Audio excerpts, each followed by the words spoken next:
ঢ্যাঁড়স চটপাটা আমাদের রাতের ডিনারে করেছি রুটির সাথে খাওয়ার জন্য। খুব টেস্টি খেতে।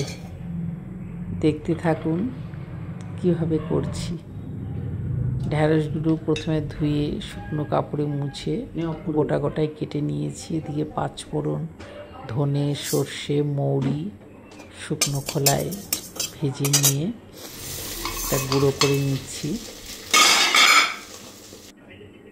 এবার কড়াতে সাদা তেল দিয়ে ঢ্যাঁড়সগুলো সব দিয়ে দিলাম। নুন দিলাম, হলুদ,